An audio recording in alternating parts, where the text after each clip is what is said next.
လုံးပဲမင်္ဂလာပါအခုကျွန်တော်တို့ဆက်လက်ပြီးတော့လေ့လာမယ်ခုဒီမှာဆိုရင်တော့ကျွန်တော် cut flow statement ကိုဆွဲမယ်ပေါ့အဲ့ cut flow statement ဆွဲမယ်ဆိုတော့ကျွန်တော်ကเนาะဒီ general ledger report ကဒီ python table လေးကိုကျွန်တော် copy ကူးလိုက်မယ်ဒီဘက်မှာ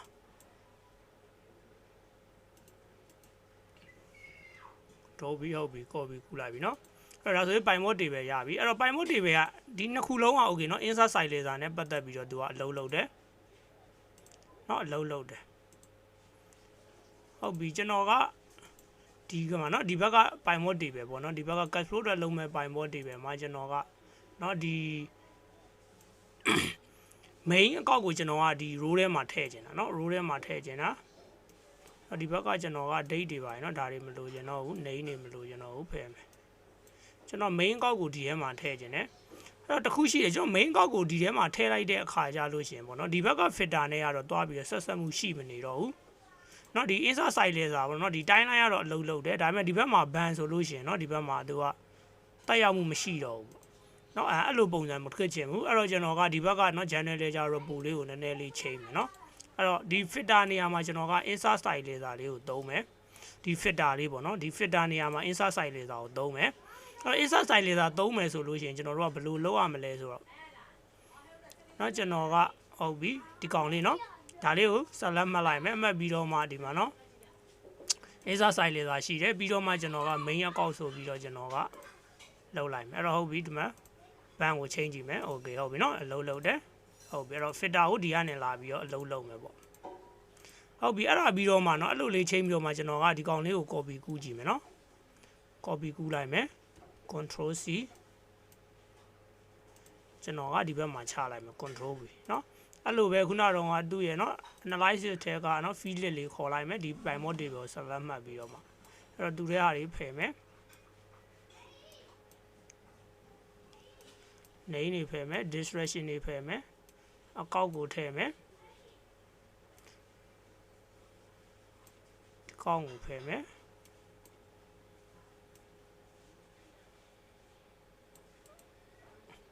ပြီးတော့เนาะဒီ credit ဆိုတော့ဖယ်မယ် balance ဆိုတော့ဒီမှာထည့်မယ်ဒီမှာ count ขึ้นနေတဲ့ဟာတွေကိုเนาะကျွန်တော်ကเนาะဒီကနေ sum ဆိုပြီးတော့တစ်ချက်လုပ်ကြည့်မယ်ဟုတ်ပြီเนาะအဲ့တော့ဒါလေးကိုကစားကြည့်မယ်ပြန်ပြီးမှအဲ့တော့ဒီဘက်ကဟာကိုကစားလာကျွန်တော်သိကျင်တယ်โอเคเนาะ ban โอเคဟုတ်ပြီโอเค cash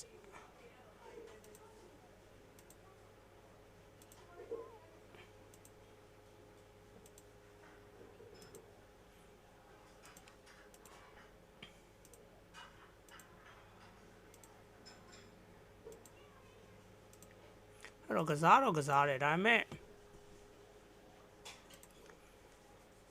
လိုချင်တဲ့ပုံစံက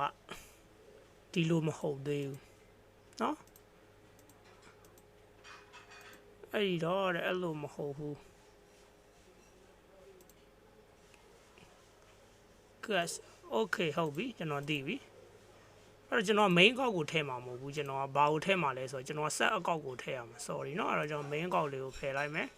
ဒီဘက်က set အကောက်ကိုထည့်မယ်okay ဟုတ်ပြီဒီလိုလိုချင်တာကျွန်တော်က okay cut ဆိုရင် cut ဟုတ်ပြီအဲ့ဒီထဲမှာကျွန်တော်ဗာထည့်လိုက်မယ်ဆိုအဲ့ဒီထဲမှာကျွန်တော်က status ကိုဆက်ပြီးတော့ထည့်မယ်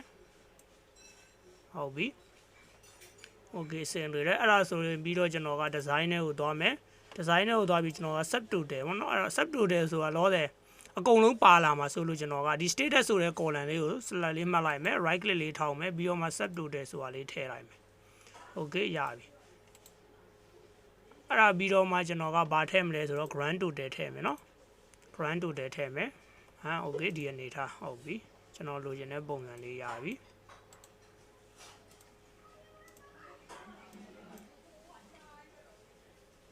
အဲ့တော့ကျွန်တော်တို့က direct method နဲ့เนาะကျွန်တော်တို့ direct method နဲ့ဆွဲတာ cut flow statement ကိုဟုတ်ပြီ balance ဆိုတာရမယ်အဲ့တော့ table style လေးကိုချိန်လိုက်မယ်เนาะ table style လေးကိုချိန်မယ် design နဲ့ကိုသွားမယ်ပြီးတော့မှဒီမှာเนาะကိုမိမိကြိုက်တဲ့တက်ရ style လေးပေါ့เนาะအဲ့လိုပုံစံလေးရအောင်ချိန်လိုက်မယ်ကိုကဘယ် color လေးကိုကြိုက်လဲပေါ့เนาะချိန်မယ်ချိန်ပြီးတော့မှဒီကောင်တွေကိုเนาะ comma လေးကုတ်မယ်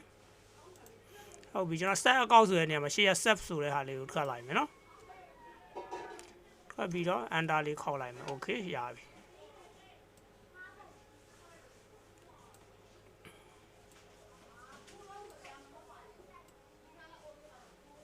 အဲ့တော့ဒီဘက်ကကောင်ကကျွန်တော်တို့ဘာထွက်မလဲဆိုတော့ဒါ cut flow statement ထွက်မယ်အဲ့တော့ဒီကောင်ကိုလည်း right click လေးထောက်လိုက်မယ် bind tab option နဲ့ okay ဒီကောင်ကတော့မရှိဘူးရပြီစင်လို့အဲ့တော့သူကြီးပဲပြီးပြီလားဆိုတော့သူကြီးပဲတော့မပြီးသေးဘူးเนาะကျွန်တော်တို့ open တွေ close တွေခေါ်အောင်မယ်เนาะအဲ့တော့ open balance ပေါ့เนาะ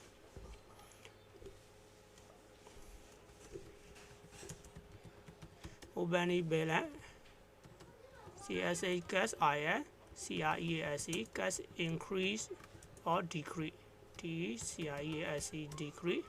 ဒါပြီးမှ CLOSIG close BLAS balance ဆိုပြီးလောက်လိုက်မယ်ဟုတ်ပြီကျွန်တော် open balance ကတော့ဘယ်ဟာကိုလမ်းခေါ်မလဲဆိုတော့ equal เนาะဒီရှေ့ရကောင်ဒီရှေ့ရ channel ledger မှာရှိရ open ကိုကျွန်တော်လမ်းခေါ်လိုက်မယ်เนาะအဲ့တော့ gas next and gas increase degree ကိုဒီ grand total ရဟာကိုလမ်းခေါ်မှာเนาะဒီ grand total ရကိုလမ်းခေါ်မယ်ဆိုတော့ကျွန်တော်ဒီမှာ VLOOKUP function ကိုသုံးမယ်အဲ့တော့ VLOOKUP function ရဲ့ syntax ကเนาะ equal BL เนาะ VLOOKUP အရင်ဆုံး lookup value လာတယ်ပြီးတော့ table array လာတယ် lookup index ပါတယ်เนาะအဲ့တော့ဟုတ်ပြီစမ်းပြီးသုံးကြည့်အောင်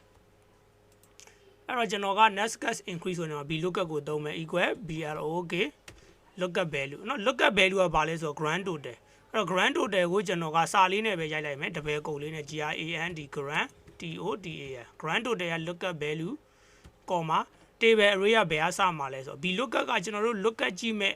เนาะဒီ lookup value ရှိရဲ့ column ဘယ်ဘက်ဆုံးမှာထွက်ဖို့လိုတယ်အဲ့တော့ကျွန်တော်ဒီထိတ်ကနေစမယ်ပြောလိုက်မယ်เนาะ column က3 column အဲ့ဒါပြီးတော့မှ column index ကဘယ်လောက်လဲဆိုတော့3เนาะ L column က1 M column က2 N column က3ပေါ့เนาะအဲ့တော့ column index က3အဲ့ဒါပြီးတော့ comma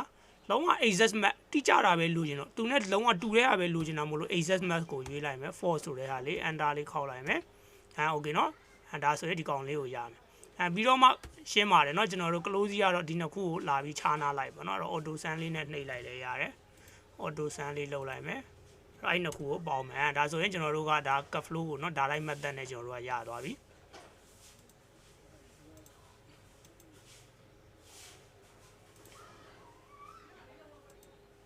ီကောင်က statement of cut flow ပေါ့เนาะ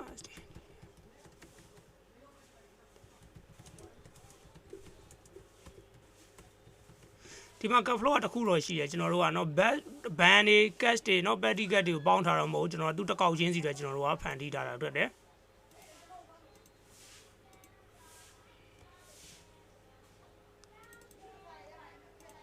โอเคကျွန်တော်ကထား ban နဲ့ပတ်သက်တဲ့ flow ကိုသိချင်တယ်เนาะလောဆယ် ban ထဲမှာပေါ့เนาะကျွန်တော်တို့ကအခုလိုပုံစံလေးပေါ့ဟုတ်ပြီเนาะတစ်ခါလေကျွန်တော်ဘာရှိရเนาะဒီဒသမတွေကเนาะ auto change သွားเนาะအဲ့ဒါဆိုရင်เนาะကျွန်တော်တို့ကဘယ်တွေကသွားလောက်အောင်မလဲဆိုတော့ feed တွေကနေเนาะလောက်ရမယ်အဲ့တော့ feed list ကျွန်တော်ကဒီ balance เนาะ column လေးကိုเนาะ value feed setting ပြီးတော့မှ number format ဆိုတာလေးကိုချိန်မယ်เนาะအဲ့တော့ထားပါတော့ account တွေကိုသွားလိုက်မယ်ဒီမှာဆိုရင် currency ပါနေ currency ကို none လောက်လိုက်မယ်okay เนาะဒါဆိုတော့ကျွန်တော်တို့ဘယ်လို change ဒီကောင်ကမရွေးတော့ဘူးเนาะဟုတ်ပြီဒါဆိုရင်ကျွန်တော်တို့ cut flow statement အတွက်ကိုရသွားပြီเนาะ okay ဟုတ်ပြီဒီကောင်က cut flow statement ကိုကျွန်တော်တို့က direct method ပေါ့เนาะ direct method နဲ့ဆွဲတဲ့ဟာအဲ့တော့ဒီဘက်ကဟာတွေဆိုလဲเนาะဒသမတွေကเนาะကျွန်တော်တို့ချိန်လိုက်တာပေါ့เนาะ update တစ်ခုလုပ်တဲ့အချိန်မှာမပေါ်တော့ဘူးအဲ့ဆိုရင် number format ကိုသွားမယ် account ဒီလုပ်လိုက်မယ် decimal ကတော့နှစ်ခုပဲထားမယ် none ထားမယ်ဟုတ်ပြီအဲ့ဆိုရင်ဒီ column လည်းအဲ့ဒီတိုင်းပဲ credit column value feed setting number format symbol ကို none ထားလိုက်မယ် okay ဟုတ်ပြီရပြီเนาะအဲ့ဒါဆိုရင်เนาะကျွန်တော်တို့ကเนาะဒီ channel ledger cut flow နဲ့ဒါဆိုတွဲထားလိုက်ကြเนาะတကယ်တော့တွဲရတဲ့အကြောင်းကြီးကဒီဘက်က open ကိုเนาะတခါတည်းထပ်ရှာမှာဆိုလို့ကျွန်တော်ကဒီမှာလောက်ထားတာအဲ့တော့ဒီကောင်ကဘာအတရရကျွန်တော်တရက်ချင်းလိုက် flow ပါသိလို့ရเนาะကျွန်တော်တို့တရက်နေ့မှာเนาะ anti cash မှာပါတယ်ဝင်လဲ2ရက်နေ့မှာเนาะငွေတွေဘယ်လိုစီးဆင်းမှုရှိလဲစသည်တွေကျွန်တော်တို့က daily live ပါ flow ကိုကြည့်လို့ရတယ်ပေါ့အဲ့လိုအတချက်လေးရှိတယ်အဲအကြောင်းမို့ကျွန်တော်က channel ledger နဲ့တွဲထားလိုက်တာတွေ့တယ်အဲ့တော့ B partner ledger ကိုပြန်သွားလိုက်မယ်သွားပြီးတော့မှခုနကတော့သူ့ကိုလည်းအဲ့လိုပဲเนาะ number format လေးချိန်လိုက်မယ် value feed setting လေးဖွင့်မယ် number format ကိုအကောင့်လေးထားလိုက်မယ်ပြီးတော့ sample ကိုမပေါ်တော့ဘူး none ထားလိုက်မယ် okay credit ဆိုလည်းအဲ့လိုပဲ value feed setting number format none ထားလိုက်မယ်ဟုတ်ပြီเนาะဒါဆိုရင်ဒီကောင်လည်း partner ledger အတွက်ရသွားပြီ ဒီမှာဆိုလို့ရှိရင် general ledger report မှာပါလဲဆိုတော့ကျွန်တော်တို့ cash flow statement မှာတစ်ခါလဲတွဲဖေးထားလိုက်တယ်နော်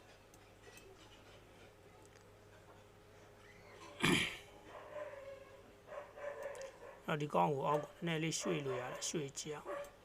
okay ရတယ်နော်ဟုတ်ကဲ့ပါအခုမှဆိုတော့ကျွန်တော်တို့ cash flow statement လည်းပြီးသွားပြီเนาะလောဆယ်ကျွန်တော်တို့ကဒါ format တွေเนาะခြာတော့မရှိသေး testing ကောင်းမလို့เนาะခြာရင်းနဲ့ testing လုပ်နေတာပေါ့နောက်ပိုင်းကျမှတကယ် entry လေးတွင်းပြီးတော့ကျွန်တော် testing လုပ်မယ်เนาะဟုတ်ကဲ့ပါကျွန်တော်နောက်သင်ခန်းစာမှာပြန်လည်ဆုံတွေ့ပါမယ်အားလုံးကိုကျေးဇူးတင်ပါတယ်